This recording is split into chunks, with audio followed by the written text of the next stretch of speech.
Bonjour à tous et à toutes, je suis Pibouls et je serai votre journaliste pour cette édition du 24/07/2024 du journal d'Extinct.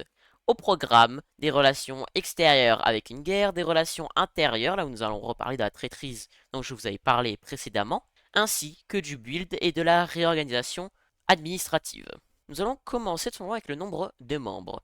Nous en avions perdu un, qui est le traître, qui avait été ban de la faction, mais nous en avons gagné un nouveau, ce qui fait que nous restons à 21 membres. Enchaînons directement avec les relations externes, puisque, en effet, pour la première fois de l'histoire de la faction, nous entrons en guerre.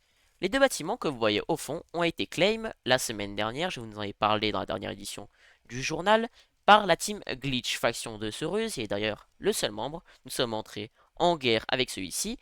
Nous avons bien sûr d'abord tenté une approche démocratique, cependant celui-ci nous a proposé un prix bien trop grand pour reclaim les chunks.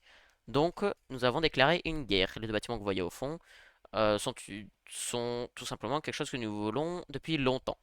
Et c'est pour ça du coup que nous avons déclaré la guerre à cette faction. Maintenant nous allons continuer en parlant des relations internes.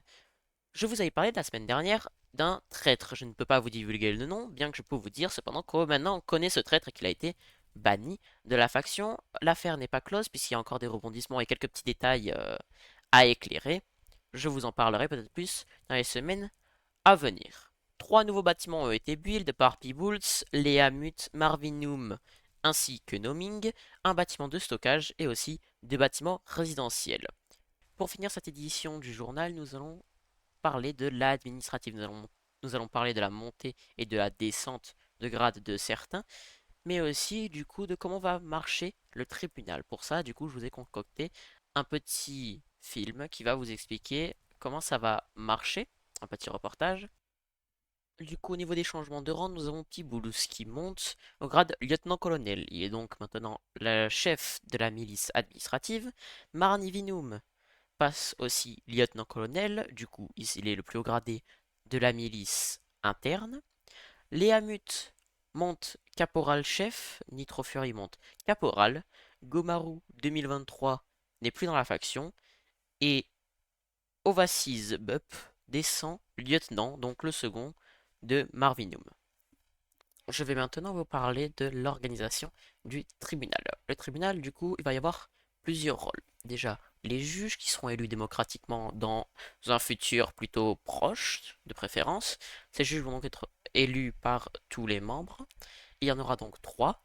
Pour que les prévenus, donc le potentiel condamné, soient condamnés, il faut qu'au moins deux des trois juges soient d'accord avec cette condamnation, donc qui est une majorité. S'il n'y a pas une majorité, alors le prévenu est libre de toute condamnation.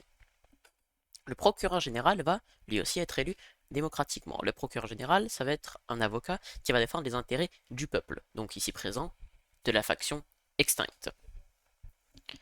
Ensuite, il va y avoir deux avocats. Donc, l'avocat de la défense, qui sera toujours là, il sera choisi par le prévenu, donc le potentiel condamné. Cet avocat va devoir du coup défendre le prévenu et aller et essayer du coup de trouver un moyen que la peine soit allégée ou qu'il n'y ait pas de peine. C'est un avocat classique. Et ensuite, du coup, il y a l'avocat de l'attaque qui ne sera pas toujours là. Tout simplement, si quelqu'un porte plainte contre le prévenu, alors il y aura un avocat de l'attaque qui sera choisi par celui qui a porté plainte. Mais du coup, si personne n'a porté plainte et que c'est la faction directement qui se plaint d'un membre, donc notamment pour traîtrise ou vol, et que ce n'est pas quelqu'un en particulier, alors il n'y aura pas d'avocat d'attaque et il y aura seulement le procureur général. Aussi, je tiens à vous prévenir, nous avons créé une chaîne TikTok, là où seront postées des mini best-of, ou certaines vidéos explicatives très courtes,